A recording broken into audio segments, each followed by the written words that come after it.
साथियों, हमारे साथ में राकेश सिंघा जी हैं जो हिमाचल किसान सभा से हैं। हिमाचल में सेब का खेती होता है, किसानों का बहुत बड़ा आंदोलन हुआ है। तो हिमाचल में किसानों की बेसिक क्या क्या समस्या है, ये थोड़ा सा बताएं। देखिए, ये बात सही है कि हिमाचल प्रदेश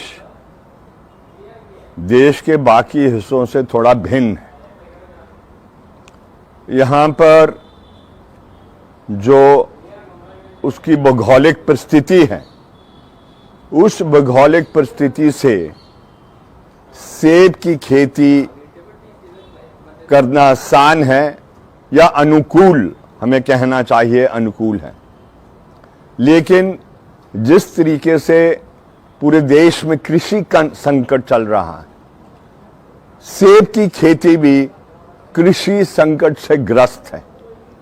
और पिछले 10-15 वर्षों में बहुत गहरा संकट सेब की खेती में गुजर रहा है। और जो सरकार का तंत्र है, उस संकट को ना समझ पा रही है, ना उसको दूर करने के लिए कोई उपाय उसके सामने है। हम समझते हैं कि जब तक ये जो आयात शुल्क जो सेब पर है, इसको आप 100% नहीं बढ़ाएंगे। आज दुनिया के पैमाने पर सेब की खेती बहुत विकसित हो गई है, हाई डेंसिटी में चलेगी है, रूट स्टॉक हो गया है, कॉलोनल हो गया है, जिसकी गुणवत्ता और जो उत्पादन है दोनों बढ़ गया। हम पुरानी खेती कर रहे हैं और पुरानी खेती के आधार पर जो उसकी गुणवत्ता है और जो उसका प्रोडक्शन लेवल है, हम बढ़ाने में सक्षम नहीं हुए हैं। जो बाहर से आज सेब आ रहा है, वो आप जानते हैं अमेरिका के अंदर कॉर्पोरेट खेती की जाती है, और जो कॉर्पोरेट खेती की जाती है उस पर अनुदान बहुत बड़े पैमाने पर मिलता है। लेकिन जो छोटा मोटा अनुदान यहाँ हमारे देश में मिलता था या हमारे प्रदेश में जो मिलता था, धीरे धीरे समाप्त हो गया है। और जो खास परिस्थिति हिमाचल प्रदेश के बागवानों की है, यहाँ पर आपकी होल्डिंग है बहुत छोटी है। आप समझ लीजिए कि आपकी 87% होल्डिंग 2 हेक्टेयर से कम है। और अगर आप जाएं जो आधे हेक्टेयर से कम है, 60% किसान जो बागवानी करता है, उसकी जो आपका रकबा है, जो उसकी होल्डिंग है, वो आधे हेक्टेयर से कम है। तो आप समझ सकते हैं कितनी कठिनाई है इस सेब की खेती करने के लिए। और जब अनुदान बंद हो जाएगा, उसकी लागत बहुत बढ़ जाती है, और लागत बढ़ने से जो उसका खर्चा है वो अधिक हो जाता है, और जो उसके जेब में कमाई आती है वो उससे आधी हो जाती है। बहुत कठिन हो गया है, अब जिंदा रहना उसके लिए बहुत कठिन है। जब तक आप नए किस्म के तौर तरीके उसको बचाने के लिए पैदा नहीं करेंगे, प्राणों को बरकरार रखना है, नए तौर तरीके सामने लाने हैं। पुराने में तो आप जानते हैं कि जो सरकार का निवेश है वो बढ़ना चाहिए, बढ़ने की जगह तो उसने समाप्त कर दिया है। तो पहली तो बात ये है कि वो है। दूसरा है जो मैंने जिक्र किया, जो अमेरिका से सेब आ रहा है, या जो ईरान से सेब आ रहा है, या दूसरों मुल्कों से जो सेब आ रहा है, उस पर आपको 100% आयात शुल्क लगाना होगा। अगर आप नहीं लगाओगे, ये सेब ना सेब बचेगा, ना सेब का बागवान ये बचने वाला है, ऐसा हमारा आंदोलन का मानना है।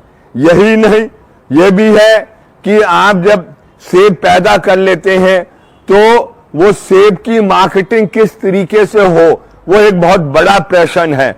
और आज ये जो कॉरपोरेट घराने आ गए हैं खेती में, ये भी पूरी उसकी मोनोपोलाइज करने की तरफ वो बढ़ रही है। और यही नहीं, जो आर्थिक लोग भी अभी भी है, वो आर्थिक लोग भी जो नियम है, जो रेगुलेटरी सिस्टम है जो रखा है, उस रेगुलेटरी सिस्टम को भी वो स्वीकार नहीं करते हैं। और मैं समझता हूं गन्ने की खेती हो गई और सेब की खेती है, ये एक बराबर है। आज आप गन्ने को मिल में ले जाओ, आज आप सेब को आड़ती के पास ले जाओ, पैसा कब मिलेगा उसकी कोई गारंटी नहीं है और सालों साल ये पैसा मिलता नहीं है, लेकिन सरकार और सरकार के तंत्र की तरफ से हस्तक्षेप होता नहीं है।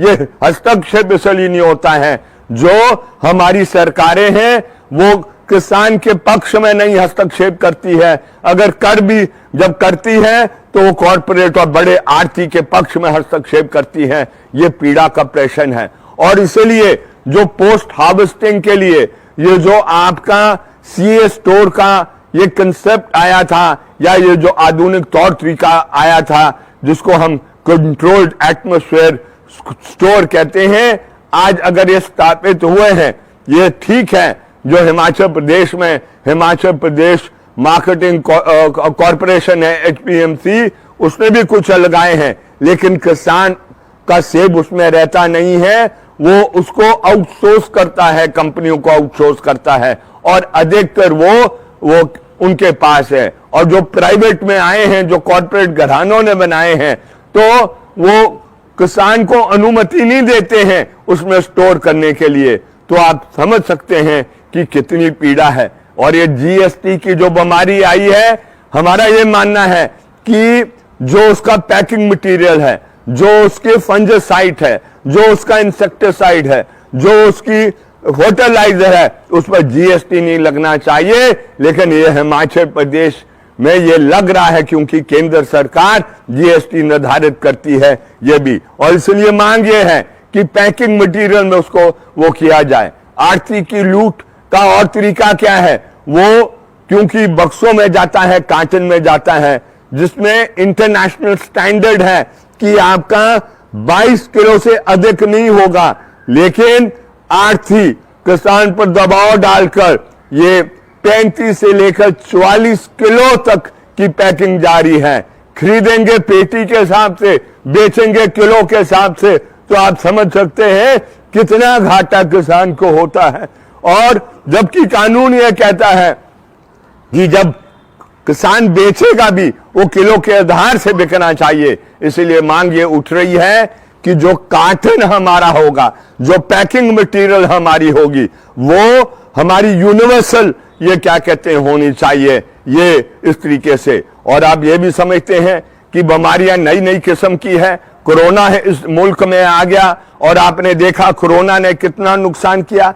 इसी तरीके से जो हमारी प्लांटेशन है उसमें कुछ ऐसी विदेशी बीमारियां हैं जो अभी देश के अंदर नहीं है, ना जम्मू कश्मीर के अंदर है, ना हिमाचल प्रदेश के अंदर है, ना उत्तराखंड के अंदर है। इसको एप्पल ब्लाइट कहते हैं, और जब एप्पल ब्लाइट आ जाएगी वो 1 वर्ष में ही जो आपकी प्लांटेशन है उसको समाप्त कर लेती है।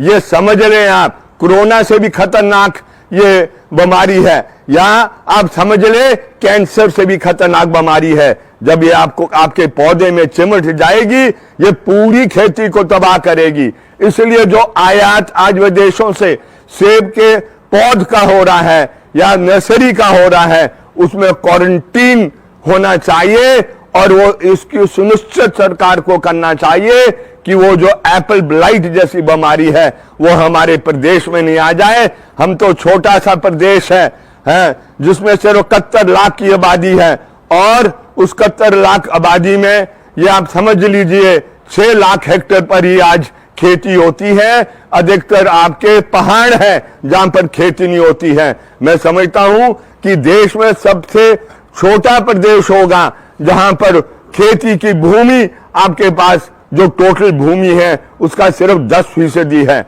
और उसमें भी 1 लाख हेक्टेयर, 6 लाख हेक्टेयर में से 1 लाख हेक्टेयर हमारी वो उसमें डैमों में ये डूब गई है जो सबसे उपजाऊ भूमि थी।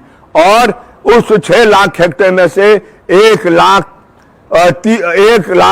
हेक्टेयर से अधिक 1,30,000 में ये सेब की खेती होती है, और अगर इसमें भी सरकार मदद नहीं करेगी तो आने वाले समय में किसान के लिए मुश्किल होगी। लेकिन अच्छी बात यह है कि सेब का पैदा करने वाला किसान आने वाले समय में संगठित होने के लिए उसने वो अपना मन बनाया है और पूरे देश के पैमाने पर एप्पल फेडरेशन ऑफ इंडिया का निर्माण किया है। हम जब हिमाचल प्रदेश में सेब उत्पादकों के बीच में काम कर रहे हैं तो हम सेब उत्पादक संघ का निर्माण कर रहे हैं, जो आने वाले समय में शक्तिशाली हम उसको संगठन को बनाएंगे। और हमने निर्णय भी ले लिया है कि जम्मू कश्मीर के सेब उत्पादक के साथ, उत्तराखंड के सेब उत्पादक के साथ और हिमाचल प्रदेश के सेब उत्पादक के साथ दिल्ली की ओर हम कूच करेंगे। उसके लिए तिथि भी निर्धारित कर दी है, 6 मार्च को दिल्ली में आएंगे।